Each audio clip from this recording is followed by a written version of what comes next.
પ્રસ્તુત છે પ્રાસંગિક વિષય વીતેલા વર્ષમાં આર્થિક પ્રગતિના સંકેત. સંપાદન અને પઠન આશુતોષ અંતાણી.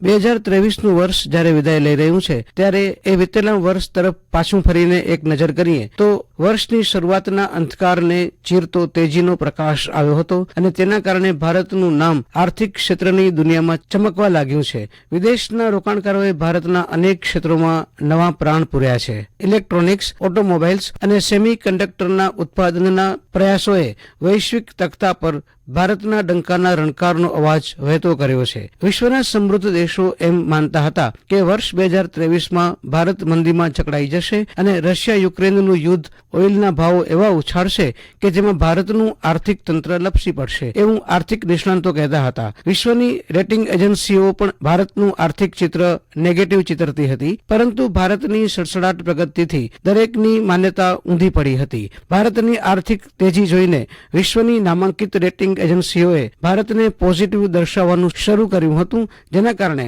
વૈશ્વિક આર્થિક ઉથલપાથલોની અસર ભારત પર પોઝિટિવ રીતે પડી હતી. વૈશ્વિક અસરોના કારણે ભારત મંદીમાં સરકી પડે એવી સ્થિતિમાં હતું, પરંતુ સ્થાનિક સ્તરે લેવાયેલા કેટલાક પગલાઓએ ચમત્કારિક પરિણામો આપ્યા હતા.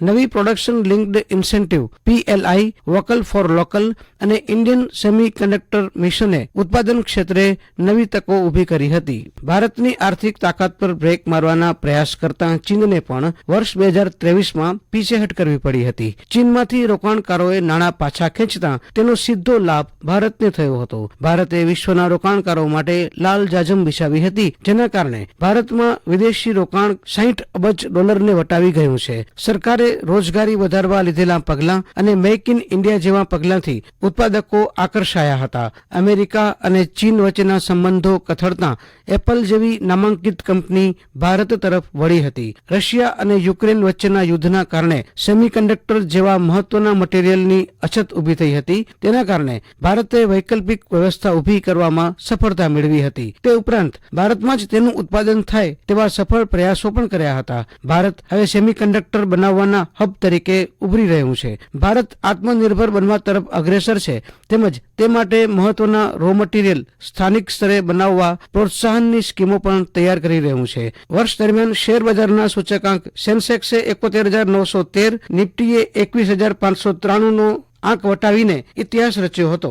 વિશ્વ જ્યારે અનિશ્ચિતતાના કાળમાંથી પસાર થઈ રહ્યું હતું અને વર્ષ 2023 અનેક આર્થિક જીઓપોલિટિકલ પડકારો સાથે વિદાય લઈ રહ્યું છે, ત્યારે ભારતીય રોકાણકારો માટે આ વર્ષ અનેક વિક્રમો સાથે અઢળક ઐતિહાસિક ઊંચું વળતર આપનારું નીવડ્યું છે. દેશમાં તથા દરિયાપારના બજારોમાં વિદાય લેતા વર્ષમાં સોનાના ભાવ એકંદરે ઊંચા જતા જોવા મળ્યા હતા તથા નવી ટોચ ભાવમાં દેખાઈ હતી. Goods and services tax GST ના કલેક્શન ની દ્રષ્ટિએ પણ વર્ષ 2023 પ્રોત્સાહક રહ્યું હતું. વર્ષ 2017માં જ્યારથી દેશમાં goods and services tax GST પદ્ધતિ લાગુ થઈ છે, ત્યારથી 2023નું વર્ષ GST વસૂલીની દ્રષ્ટિએ નાણાં મંત્રાલય માટે પ્રોત્સાહક રહ્યું છે. દેશનું ફોરેક્સ રિઝર્વ $600 અબજ સપાટીને પાર કરી ગયું છે. દક્ષિણ એશિયા વિસ્તારમાં રેમિટન્સમાં ભારતનો હિસ્સો વર્તમાન વર્ષમાં વધીને 66% જોવા મળ્યો છે, જે 2022માં 63% હતો. વર્ષ 2023 દરમિયાન સૌથી વધુ નફો કરનારા બિઝનેસ ક્ષેત્રો જોઈએ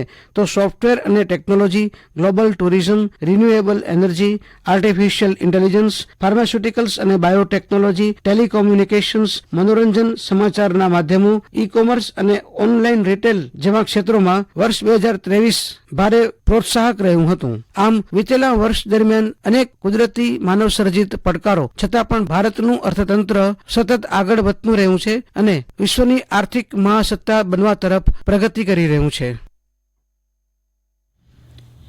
પ્રાસંગિકમાં આજનો વિષય હતો વીતેલા વર્ષમાં આર્થિક પ્રગતિના સંકેત. સંપાદન અને પઠન આશુતોષ અંતાણીનું. પ્રસારણ આકાશવાણીના ભુજ કેન્દ્ર પરથી કરવામાં આવ્યું.